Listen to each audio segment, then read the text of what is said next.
Hello दोस्तों, आप देख रहे हैं जीवी फार्माटेक। आज की वीडियो आप लोगों के लिए बहुत ही महत्वपूर्ण होने जा रही है, क्योंकि आज की वीडियो हम लोग फार्मास्यूटिकल इनऑर्गेनिक केमिस्ट्री के 2021-22 और 2022-23 मतलब 2 साल में पूछे गए सभी 2 नंबर के क्वेश्चन पेपर को हम लोग सॉल्व करेंगे। जैसा कि आप लोगों को पता है कि 2 नंबर के क्वेश्चन ही आपको अच्छे नंबर से पास होने में अहम भूमिका निभाते हैं, तो वीडियो को पूरा जरूर देखिएगा, क्योंकि आपकी एग्जाम के लिए बहुत ही अहम भूमिका निभाने वाली है। तो चलिए शुरू करते हैं। 2021-22 के इन 10 क्वेश्चन को सॉल्व करेंगे। उसके बाद हम लोग 2022-23 के इन सभी 10 क्वेश्चन को सॉल्व करेंगे। एक ही वीडियो में सारे क्वेश्चन को हम लोग कंप्लीट करेंगे, ठीक है। चलिए शुरू करते हैं। पहला क्वेश्चन है, what is the pharmacopoeia and enlist the different pharmacopoeia.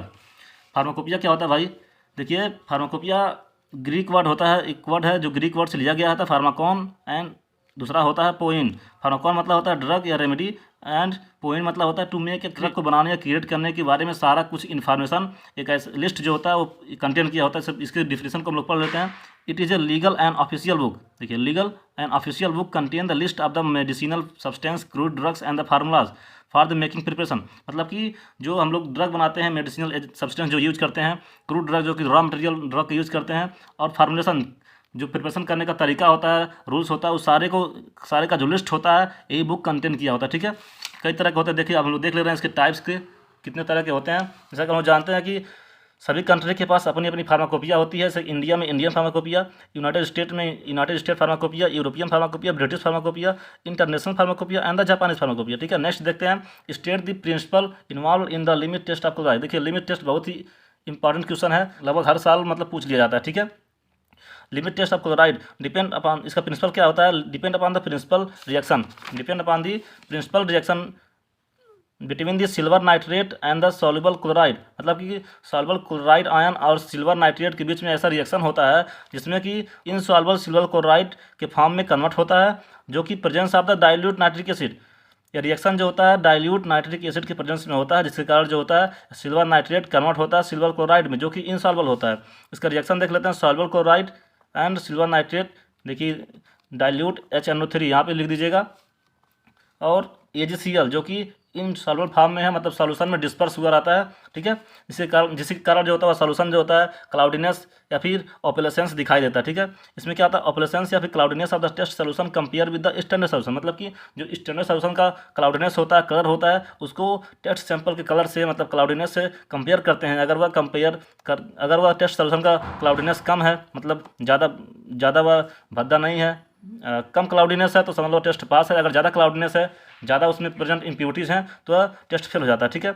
Dilute nitric acid is use to prevent the precipitation. मतलब कि सिल्वर नाइट्रेट के प्रेसिपिटेशन से बचाने के लिए डाइल्यूट नाइट्रिक एसिड का यूज करते हैं, ठीक है। नेक्स्ट देखते हैं, describe the limitation of the Arrhenius theory. देखिए, हमारे आर्हेनियस दी थ्योरी दे दी है, लेकिन उसमें कुछ ऐसा कमी रह गई जिसके बारे में हम लोग बताना है। उस लिमिटेशन क्या सिखाते हैं, ठीक है। It does not give any explanation for those substance which does not contain the hydroxide ion.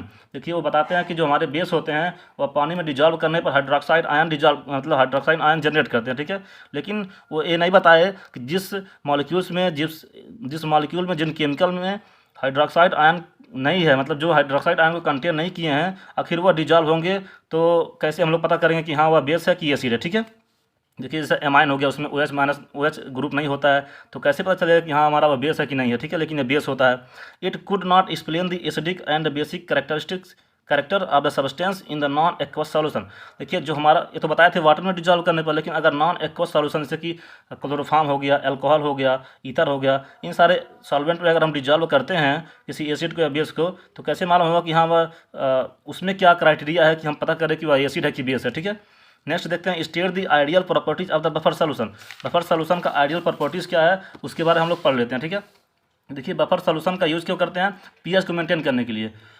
It has the specific या डिफिनेट pH वैल्यू होता है। pH does not change on the dilution. जब कोई सॉल्यूशन है उसका pH कोई भी, मान लीजिए कोई pH है, कोई सॉल्यूशन है, उसका pH अगर x है, तो अगर उसमें थोड़ा सा एसिड या बेस को हम लोग ऐड करते हैं तो उसका जो pH होगा चेंज नहीं होगा, ठीक है। अगर बफर सॉल्यूशन को हम लोग ऐड करते हैं तो उसका pH चेंज नहीं होगा। It's pH value does not change on keeping for long time. अगर लंबे समय तक के लिए सॉल्यूशन को हम लोग रखते हैं तब इसका pH चेंज नहीं होता है। It resist the pH। Resist मतलब होता है एक जगह स्थिर बना रहना, मतलब चेंज ना करना। रेजिस्ट द pH या फिर hydrogen ion concentration upon the addition of the small amount of the acid और alkali is called the buffer solution. अगर डेफिनेशन पूछता है कभी कभी बफर सॉल्यूशन का, तो आपको डेफिनेशन में भी यही लिख देना, ठीक है। मतलब कि स्मॉल अमाउंट में अगर कोई एसिड या बेस हम लोग ऐड करते हैं किसी सोल्यूशन में तो वह उसके पीएच को रजिस्ट करता है, मतलब कि मेंटेन किया जाता है, मतलब घटने देता है तो बढ़ने देता है। ठीक है, 5वां question, what is the achlorhydria. देखिए एक्लोरहाइड्रिया क्या होता है, इसको डिवाइड करिए।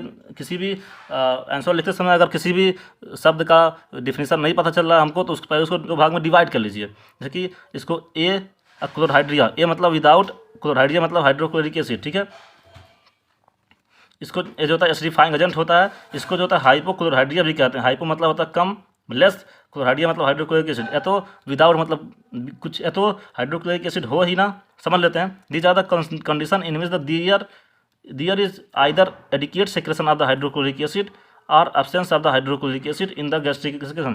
जैसे कि हम लोग जानते हैं कि हम लोग जब खाना खाते हैं तो हमारे पेट में अंदर इनर लेयर से हाइड्रोक्लोरिक एसिड सेक्रेशन होता है भोजन को पचाने के लिए, भोजन में प्रेजेंट बैक्टीरिया वायरस मतलब पैथोजन को मारने के लिए, ताकि हमें कोई इन्फेक्शन ना हो। ठीक है, लेकिन ऐसा कंडीशन होता है जिसमें हमें एडिक्वेट सेक्रेशन मतलब कि इम्प्रॉपर, कम, बहुत ही कम, कभी ज़्यादा कभी कम, मतलब बराबर से सेक्रेशन नहीं होता है। ऐसे कंडीशन को कहते हैं हाइपोक्लोरहाइड्रिया। और अगर अब्सेंस ऑफ हाइड्रोक्लोरिक एसिड मतलब कि हाइड्रोक्लोरिक एसिड का सेक्रेशन बिल्कुल ही नहीं हो रहा है, मतलब कि भोजन बिल्कुल नहीं पच रहा है, तो ऐसे कंडीशन को कहेंगे ए क्लोरहाइड्रिया। ठीक है, समझ गया ना। It help the digest food. Next देखते हैं, give the function of ORS। जो हम लोग ORS पीते हैं, ओरल रिहाइड्रेशन साल्ट, उसका फंक्शन क्या है। पहले हम लोग देख लेते हैं कि ओरल रिहाइड्रेशन साल्ट क्या होता है। एक ऐसा प्रिपरेशन होता है जो balance the glucose electrolyte mixture, उसमें जो होता है ग्लूकोज इलेक्ट्रोलाइट का मिक्सचर होता है। जब हम लोग उसको इंटेक करते हैं तो जितना भी हमारा लॉस हुआ होता है caused by the watery diarrhoea and vomiting, मान लीजिए कोई व्यक्ति है उसको ज़्यादा वॉमिटिंग हो रहा है, ज़्यादा डायरिया हो रहा है, उसके कारण जितने बॉडी के फ्लूइड होते हैं और फ्लूइड में कंटेन जितने हमारे इलेक्ट्रोलाइट होते हैं, ग्लूकोज इलेक्ट्रोलाइट, ये सारे जो हमारे बाहर आ जाते हैं, कम हो जाते हैं, जिसके कारण उसको वीकनेस हो जाती है। ठीक है, तो उसके थ्रू हमारा वो ग्लूकोज और इलेक्ट्रोलाइट कंटेन किया होता है, जब हम लोग इसको अपने शरीर के अंदर एडमिनिस्टर करते हैं ओरल ORS को, जब हम लोग ORS लेते हैं तो उसमें प्रेजेंट ग्लूकोज और इलेक्ट्रोलाइट इसकी कमी को दूर कर देता है, बॉडी को मेंटेन कर देता है। ठीक है, देखिए फंक्शन क्या होता है, ORS help the replace the lost fluid, जो डायरिया या फिर वोमिटिंग के थ्रू हमारा फ्लूइड लॉस हुआ है उसको रिप्लेस कर देता है, रिस्टोरिंग फ्लूइड कहते हैं। दूसरा कहते हैं रिप्लेस द इलेक्ट्रोलाइट, उसमें जो प्रेजेंट इलेक्ट्रोलाइट होता है, ग्लूकोज हो गया, सोडियम पोटेशियम, हाँ ग्लूकोज, ये सारे जितने होते हैं इन सबको मेंटेन करता है बॉडी में। और मिनिमाइज द वेट लॉस, क्योंकि हमारा फ्लूइड लॉस होगा तो उसमें इलेक्ट्रोलाइट लॉस होगा, इलेक्ट्रोलाइट लॉस होगा और जितने न्यूट्रिएंट हैं वो भी लॉस हो जाएंगे, तो बॉडी का वेट कम होने लगेगा। ठीक है, तो बॉडी के वेट को भी मेंटेन करता है। ठीक है, नेक्स्ट देखते हैं, define the expectorants with a suitable example. आखिर एक्सपेक्टोरेंट क्या होता है। देखिए the term expectorant is derived from the Greek word expectorare. इसका मतलब होता है एक्सपेल या फिर टू वेनिस, मतलब कि बाहर निकालना। एक्सपेल मतलब बाहर निकालना, एक्सपेल द कफ मतलब कि जब हम लोग को खांसी आती है, किसी को कफ होता है तो जाते हैं डॉक्टर साहब के पास दवा लेने के लिए और देते हैं सिरप। ठीक है, सिरप पीते हैं तो हमारे रेस्पिरेटरी सिस्टम जो भी कफ जमा होता है सॉलिड फॉर्म में, उसको जो होता है दो तरह से या फिर ब्रेक डाउन करके या फिर डाइल्यूट करके, मतलब कि डाइल्यूट करके वह दो तरह से वो बाहर निकाल देता है। ठीक है, और हम देख लेते हैं कि वह कैसे निकालता है। एक्सपेक्टोरेंट का डिफिनेशन देख लेते हैं। Expectorant are the inorganic pharmaceutical agent that help in the removing the sputum, मतलब कि कफ, इसको कफ लिख सकते हैं, फ्रॉम दी रेस्पिरेटरी ट्रैक्ट। ठीक है, ammonium chloride, sodium citrate, potassium, जब आप खरीद कभी देखिएगा खांसी की सिरप को, उसमें अमोनियम क्लोराइड का उसका कंपोजिशन देखिए, ammonium chloride, sodium citrate, potassium iodide, ठीक है, क्लोरहेक्सामाइन, ये सारे उसमें लिखे होते हैं। ये सारे काम क्या करते हैं, हमारे जो जन्मे हुए कफ होते हैं उसको एक्सपेल आउट करते हैं, मतलब बाहर निकालते हैं। Illustrate the astringent along with a suitable example. Astringent शब्द से क्या समझते हैं और एग्जाम्पल के साथ बताइए। The term astringent is derived from the Latin word adstringere, उसको कि टू बाइंड फास्ट, मतलब बहुत जल्दी बाइंड करता है हमारी बॉडी के टिश्यू से। Also call the adstringent. अगर एस्ट्रिंजेंट पूछे या फिर एडस्ट्रिंजेंट पूछे तो दोनों का आंसर सेम हो, क्योंकि दो नाम से जाने जाते हैं। ठीक है, an astringent is a pharmaceutical inorganic agent that tends to shrink और कंस्ट्रिक्ट बॉडी टिश्यू। जब हमारी बॉडी टिश्यू पे अप्लाई करते हैं तो हमारी बॉडी टिश्यू से बाइंड करने के बाद उसको श्रिंक या फिर कंस्ट्रिक्ट कर देते हैं, मतलब सिकुड़ा देते हैं। That precipitate the soluble protein, और जो हमारे बॉडी में प्रेजेंट सॉल्युबल प्रोटीन होते हैं उसको प्रेसिपिटेट फॉर्म में कर करके एक लेयर फॉर्म कर देते हैं सरफेस पे, मतलब कि बॉडी के सरफेस पे एक प्रोटेक्टिव लेयर फॉर्म कर देते हैं, जिससे का रिड्यूस द सेल परमिबिलिटी। जब बॉडी के सेल पे एक लेयर फॉर्म हो जाएगा तो सेल्स का परमिबिलिटी मतलब होता है transport of the potassium, sodium, minerals, जितने मतलब न्यूट्रिएंट हैं, इलेक्ट्रोलाइट हैं, उसका जो ट्रांसपोर्ट होगा वह रिड्यूस कम हो जाएगा, मतलब कि सेल्स की परमिबिलिटी को कम कर देते हैं। They constrict the blood vessels to stop the bleeding. जब कभी कभी हमारे ब्लड वेसल्स कट जाते हैं, ब्लड बहने लगते हैं, तो अगर उसको हम लोग अप्लाई करते हैं एस्ट्रीजेंट को, तो ब्लड वेसल्स को कॉन्स्ट्रिक्ट कर देता है, जिसके कारण हमारा ब्लड लॉस नहीं होता है। ठीक है, नेक्स्ट क्वेश्चन देख, उसका एग्जांपल देख लेते हैं। एस्ट्रीजेंट का टैनिक एसिड हो गया, गैलिक एसिड, जिंक सल्फेट, ये सारे एग्जांपल हैं हमारे एस्ट्रीजेंट के। नेक्स्ट देखते हैं, what is the radioactivity and give the unit of the radioactivity. Radioactivity क्या होता है, उसका एग्जांपल बताइए। Also known as the radioactive decay, the process where by an unstable nucleus spontaneously loses energy in the form of the ionizing radiation, alpha rays, beta rays, X rays और gamma rays. इन rays के form में वह कोई unstable nucleus है, वह इन सभी raise के फॉर्म में आयोनाइज होता है। क्यों आयोनाइज होता है? क्योंकि वह न्यूक्लियस अपने अनस्टेबल फॉर्म से स्टेबल फॉर्म में जाना चाहता है। आयोनाइज होने के बाद वह स्टेबल, उससे भी ज़्यादा स्टेबल फॉर्म में चला जाता है। Known as the radioactivity. इस प्रोसेस का कहते हैं, इस प्रोसेस को कहते हैं रेडियो एक्टिविटी। इसका यूनिट क्या होता है, देखिए, क्यूरी हो गया, हाँ, बेक्वेरल हो गया। क्यूरी क्यों पढ़ा? क्योंकि एक साइंटिस्ट थी मैडम मैरी क्यूरी, इन्होंने इस क्यूरी यूनिट की खोज की थी, इन्हीं के नाम पे इसका नाम पड़ गया क्यूरी। और बेक्यूरल क्यों पड़ा? एक साइंटिस्ट थे हेनरी बेक्यूरल, तो इनके नाम पे पड़ा है बेक्यूरल यूनिट। ठीक है, what is the half life of the radio active element. हमारा लास्ट क्वेश्चन है 2021-22 का। आखिर हाफ लाइफ क्या होता है? हाफ मतलब क्या होता है? हाफ मतलब आधा, लाइफ मतलब जीवन। कोई भी एलिमेंट ऐसा है जिसका हाफ लाइफ हमको ज्ञात करना है, तो कैसे ज्ञात करेंगे? उसको टी हाफ से डिनोट करते हैं। It is a time required for the radioactive isotope to decay to 1/2 its original value. ऐसा कोई सब्सटेंस है जो कि उसका मान लीजिए लाइफ टाइम जितना भी हो, कोई ऐसा एलिमेंट है मान लीजिए, अगर वह डिस्ट्रॉय हो रहा शुरू, धीरे धीरे डिस्ट्रॉय हो रहा, मतलब खत्म, नष्ट हो रहा शुरू हो रहा है, तो कितने समय के बाद वह आधा डिस्ट्रॉय हो जाएगा, मतलब आधा बच जाएगा। मतलब वह समय जो होता है, आधा तक डिस्ट्रॉय होने के जो समय होता है उसका, उसे कहते हैं, जितना समय लगेगा उस टाइम को कहेंगे हाफ लाइफ ऑफ दी, उस कोई भी एलिमेंट है उसका हाफ लाइफ कहेंगे। ठीक है, रिड्यूस्ड बाय 50%, कितने टाइम में वो अपना 50% रिड्यूस हो जा रहा है, मतलब खत्म हो जा रहा है। ठीक है, it is denoted by the T half. Example देखते हैं, half life of the carbon. Carbon का हाफ लाइफ 5730 साल होता है। मतलब कि अगर कोई कार्बन को हम लोग रख देते हैं डिस्ट्रॉय होने के लिए, तो वह 5730 साल के बाद वह आधा जो होता है डिस्ट्रॉय होगा, मतलब आधा उसका पोर्शन जो होता है डिस्ट्रॉय होगा। इतना समय लगेगा उसको आधा डिस्ट्रॉय होने में। कोई सोडियम है तो 15 आवर्स में ही आधा डिस्ट्रॉय हो जाएगा। कोई क्रिप्टॉन है तो 13 सेकंड, मात्र 13 सेकंड में ही वह आधा डिस्ट्रॉय हो जाएगा। ठीक है, चलिए 2022-23 का जो क्वेश्चन है, 2022-23 के 2 नंबर क्वेश्चन भी इसमें सॉल्व कर लेते हैं। पहला क्वेश्चन है, what are the limit test and why are they performed. Limit test क्या होता है, इसको परफॉर्म क्यों करते हैं? इट इज ए क्वांटिटेटिव और सेमी क्वांटिटेटिव टेस्ट। देखिए, क्वांटिटेटिव और सेमी क्वांटिटेटिव, इसको लिखना मत भूलिएगा। Design to identify and control the small quantity of impurities. इसको क्यों करते हैं? कोई सोल्यूशन है, उसमें हमारा कितनी मात्रा में इम्प्योरिटीज़ प्रेजेंट है, उसको आइडेंटिफाई करते हैं इम्प्योरिटीज़ को, और उसको कंट्रोल करते हैं। ठीक है, स्मॉल क्वांटिटी में। जैसे कि लिमिट टेस्ट परफॉर्म क्यों करते हैं, इसका इंपॉर्टेंस क्या है? To find out the harmful amount of impurities. कोई सॉल्यूशन है, उसमें कोई हार्मफुल अमाउंट में कोई सब्सटेंस प्रेजेंट है जिसकी आवश्यकता नहीं है, जो हमारे लिए हानिकारक है, उसको फाइंड आउट करते हैं, मतलब आइडेंटिफाई करते हैं, पता लगाते हैं। Find out the avoidable and unavoidable, मतलब ऐसी भी इम्प्योरिटीज होती है जिसको हम लोग अवॉइड कर सकते हैं, मतलब कि उसके रहने से तो ज़्यादा प्रभाव नहीं पड़ता है। लेकिन कुछ ऐसे होते हैं जो अनअवॉइडेबल होते हैं, जिसको हम लोग अवॉइड नहीं कर सकते हैं। अवॉइड करेंगे तो हमारे लिए हानिकारक होगा। इससे ऐसी इम्प्योरिटीज़ को भी पता लगाते हैं। Quantitatively determination of the impurity, मतलब कि क्वांटिटी के रूप में डिटरमाइन करते हैं कितनी मात्रा में प्रेजेंट है। तीसरा क्वेश्चन देखिए, 2022-23 का जो पहला question, what is pharmacopoeia and list the different pharmacopoeia. ये 2021-22 का क्वेश्चन जो होता है सेम रिपीट हुआ है, तो यहीं से पढ़ लीजिएगा, क्योंकि वीडियो सेम है इसलिए बना दिए हैं। और तीसरा क्वेश्चन होता है WHO, right WHO composition of ORS solution. देखिए, ORS सॉल्यूशन जो होता है वो WHO वेरीफाई करता है, तो WHO के हिसाब से ORS सॉल्यूशन का कंपोजिशन क्या होना चाहिए, मतलब कौन कौन कितनी मात्रा में हमारे कंपोनेंट प्रेजेंट होना चाहिए। तो सोडियम क्लोराइड होता है, इसमें 2.6 ग्राम, पोटेशियम क्लोराइड 1.5 ग्राम, ग्लूकोज 13.5 ग्राम, ट्राई सोडियम सिट्रेट 2.9 ग्राम होता है, और वाटर जो होता है 1 लीटर होता है। ठीक है, हमारा WHO कंपोजिशन होता है ORS का। नेक्स्ट देखिए, जो हमारा डी क्वेश्चन है, state the ideal property of the buffer solution. इसको हम जस्ट सॉल्व किए हैं। ठीक है। नेक्स्ट देखते हैं what is the achlorhydria and how it is treated. अभी हम जस्ट एक्लोरहाइड्रिया के बारे में पढ़े हैं, फिर से पढ़ लेते हैं और क्यों इसको ट्रीट कैसे करेंगे उसके बारे में पढ़ेंगे। ठीक है, एक्लोरहाइड्रिया हम लोग पढ़ा है, ए मतलब विदाउट, एक्लोरहाइड्रिया मतलब हाइड्रोक्लोरिक एसिड। इसको हाइपोक्लोरहाइड्रिया भी कहते हैं क्योंकि लेस मात्रा में अगर हाइड्रोक्लोरिक एसिड है तो उसे हाइपो कहते हैं। ठीक है, condition in which the there is the either absence और adequate secretion of the hydrochloric acid in the gastric secretion. हमारे पेट में जो गैस्ट्रिक हाइड्रोक्लोरिक एसिड सिक्रेशन होता है भोजन को पचाने के लिए, उसमें प्रेजेंट बैक्टीरिया को मारने के लिए, तो उसका अगर बिल्कुल सिक्रेशन नहीं हो रहा तो उसको कहेंगे एक्लोरहाइड्रिया। अगर थोड़ी बहुत मात्रा में कभी कोई सिक्रेशन हो रहा है, इम्प्रॉपर सिक्रेशन हो रहा है, तो उसे कहेंगे हाइपोक्लोरहाइड्रिया। ठीक है, इसका ट्रीटमेंट कैसे होगा? गैस्ट्रिक एसिडिफायर का यूज करेंगे जो कि हमारे पेट में टेम्प्रोरी पीएच को मेंटेन करेगा। ठीक है, जो हमारे यूरिन पीएच को मेंटेन करता है और यूटीआई मतलब कि यूरिनरी ट्रैक्ट इन्फेक्शन को होने से रोकता है। मान लीजिए हम लोग खाना खा लिए, इसमें हाइड्रोक्लोरिक एसिड का सिक्रेशन नहीं हो रहा, भोजन नहीं पच रहा, भोजन नहीं पचेगा, उसमें बैक्टीरिया जो प्रेजेंट हो गए, हम वो इन्फेक्शन, बहुत सारे इन्फेक्शन को जनरेट करेंगे।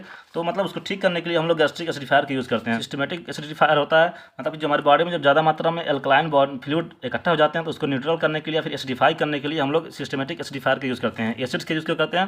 देखिए हम लोग क्योंकि फार्मेसी पढ़ रहे हैं, तो फार्मेसी में हमारे जितने फार्मास्यूटिकल ड्रग्स बनाए जाते हैं उन डोजेज फार्म को बनाने में एसिडिफायर का यूज़ करते हैं ताकि वह लंबे समय तक स्टेबल रहे। नेक्स्ट देखते हैं what are the cathartics. Enlist the inorganic compounds used in the cathartics. Cathartics शब्द से हम लोग क्या समझते हैं? देखिए इसको कहते हैं स्टूल सॉफ्टनर। ऐसे पेशेंट होते हैं जिनको मतलब कि स्टूल बहुत ही टाइट होता है, मतलब कि बॉवल जो मूवमेंट बहुत ही कम होता है, जिस कारण जो होता है उनका स्टूल जो होता है प्रॉपर रूप से नहीं हो पाता। ठीक है, तो पेट में बहुत ज़्यादा दर्द होता है, उसे कॉन्स्टिपेशन कहते हैं। ठीक है, तो वो ठीक करने के लिए हम लोग कैथारटिक्स का यूज़ करते हैं। ऐसा इनऑर्गेनिक फार्मास्यूटिकल सब्सटेंस होता है that are use to relieve the constipation और ब्रिंग आउट द डिफिकेशन। मतलब कि कॉन्स्टिपेशन को ठीक करने के लिए यूज़ करते हैं। कैसे ठीक करता है कि they increase the bowel movement and thus loosen the stool. Small intestine में स्टूल जो होता है जब बहुत ही टाइटली होता है, मूवमेंट नहीं करता है, तो उसको लूज कर देता है। दवा जब कैथारटिक्स हम लोग लेते हैं तो उसको लूज कर देगा। लूज होता है, लूज होने के बाद ब्रिंग आउट हो जाएगा, मतलब कि नोटिफिकेशन ब्रिंग आउट हो जाएगा, मतलब कि वो ठीक हो जाएगा। ठीक है, कैथारटिक्स होता है स्टूल को सॉफ्ट करता है, जिसके कारण वो स्टूल जो होता है आसानी से मतलब स्पेल आउट हो जाता है। ठीक है, एग्जाम्पल क्या होता है? Senna, cascara, castor oil, methyl cellulose, mineral oils, kaolin, bentonite, इस सारे एग्जाम्पल होते हैं हमारे कैथारटिक्स के, जो कि कॉन्स्टिपेशन को ट्रीट करने में हेल्पफुल होते हैं। Define the emetics with the suitable example.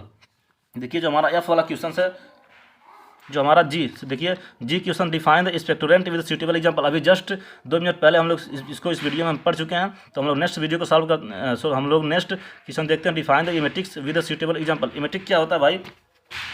Word होता है, एक ग्रीक वर्ड होता है इमेसिस, मतलब टू ओमिट, मतलब ऐसा compound which when administer in the body, जब उस कंपाउंड को अपनी बॉडी में एडमिनिस्टर करते हैं तो कॉज द फोर्सफुल एमिसिस, मतलब ओमिटिंग, तो वह ज़बरदस्ती मतलब फोर्सफुली ओमिटिंग करवाता है। ठीक है, क्यों उसका यूज़ करते हैं? जब कोई व्यक्ति कोई टॉक्सिक सब्सटेंस या फिर ऐसा कुछ इंजेस्ट कर लेता है, पेट में चला जाता है, जो कि हमारे लिए बहुत ही हार्मफुल होता है, टॉक्सिसिटी प्रोवाइड कर सकता है, ठीक है, जहरीला होता है, तो उसको बाहर निकालने के लिए कोई रास्ता तो है नहीं, तुरंत निकलेगा नहीं, तो हमारे बॉडी में एब्जॉर्ब होने से पहले उसको निकालना है, तो इस इमेटिक का यूज़ कर लेंगे। इमेटिक खाते ही वो व्यक्ति के पेट में इमेटिक जाएगा और उसको ज़बरदस्ती जो होता है फोर्सफुली ओमिट कराएगा, ओमिट के रास्ते पूरा वह सब्सटेंस बाहर आ जाएगा, पेशेंट की जान बच जाती है। ठीक है, इसलिए कहते हैं उसे एमेटिक्स।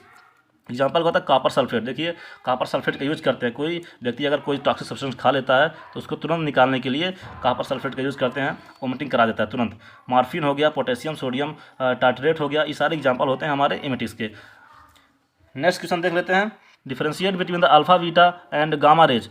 अल्फा बीटा और गामा रेज के बारे, गामा रेज को डिफरेंशिएट करिए। ठीक है, देखिए अल्फा बीटा गामा, इस तरह से आप कॉलम बना लीजिएगा एग्जाम में, ताकि एग्जामिनर जब एक बार देखेगा तो पूरे तीनों को एक बार में समझ जाएगा, उसको ज़्यादा टाइम नहीं लगेगा पढ़ने में, और जब एग्जामिनर को टाइम नहीं लगेगा तो आपको नंबर देने में भी उसे टाइम नहीं लगेगा। ठीक है, देखिए प्रॉपर्टी देख लेते हैं। नेचर क्या होता है? अल्फा का नेचर होता है पॉजिटिव चार्ज होता है, बीटा नेगेटिव चार्ज होता है, लेकिन जो गामा होता है उस पर कोई चार्ज नहीं होता, न्यूट्रल होता है। और चार्ज क्या होता है? इसमें अल्फा में पॉजिटिव 1 चार्ज होता है, बीटा में नेगेटिव 1 चार्ज होता है, और गामा में कोई चार्ज नहीं होता है। मास कितना होता है? अल्फा में 6.64 इंटू 10⁻24 ग्राम का होता है, बीटा में क्या होता है 9.11 इंटू 10⁻28 ग्राम का होता है।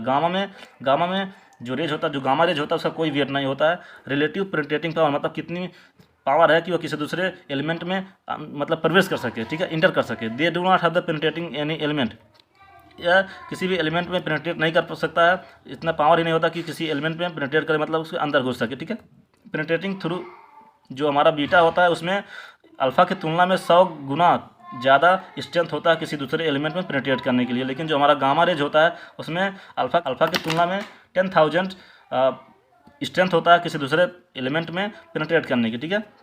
नेचर ऑफ द रेडिएशन क्या कहते हैं? सिमिलर टू द हीलियम, जो हमारा अल्फ़ा होता है हीलियम की तरह वह उसका नेचर होता है, मतलब हीलियम की तरह वह भी रेडिएशन को प्रोड्यूस करता है। और जो बीटा होता है सिमिलर टू द इलेक्ट्रॉन की तरह प्रोड्यूस करता है, मतलब कि रेडिएशन प्रोवाइड करता है। और गामा जो होता है they are high energy photon की तरह रेडिएशन प्रोवाइड करता है। और नेक्स्ट क्वेश्चन देख लीजिए, what is radio activity, give unit of radio activity. ये भी रिपीटेड क्वेश्चन, मतलब कि 2021-22 और 22-23 में 1 2 3 4 इस 4 क्वेश्चन जो होता है डायरेक्टेड रिपीट हुए हैं। ठीक है। मतलब कि आपको हर साल 2 नंबर क्वेश्चन में, अगर 2 साल के क्वेश्चन सॉल्व करते हैं तो 5 से 6 क्वेश्चन, ठीक है, 2 साल में से 5 से 6 क्वेश्चन आराम से मैच हो जाते हैं। ठीक है। अगर आप चैनल पर पहली बार आए हो तो चैनल को सब्सक्राइब कर लीजिए ताकि हर अपडेटेड या हर न्यू वीडियो सबसे पहले आप तक पहुंचे। आई होप वीडियो आपके लिए बहुत ही हेल्पफुल होगी, तो वीडियो को लाइक कर दीजिए और अपने दोस्तों में शेयर कर दीजिए। अगर आप टेलीग्राम से जुड़े ना हो तो टेलीग्राम का लिंक इसके डिस्क्रिप्शन में हम डाल देंगे, वहाँ से आप लोग ज्वाइन कर लीजिए। वहाँ पे सारे नोट्स अपलोड कर दिया जाता है, वहाँ से आप डाउनलोड कर लीजिए। चलिए मिलते हैं छोटे से ब्रेक के बाद, तब तक के लिए जय हिंद।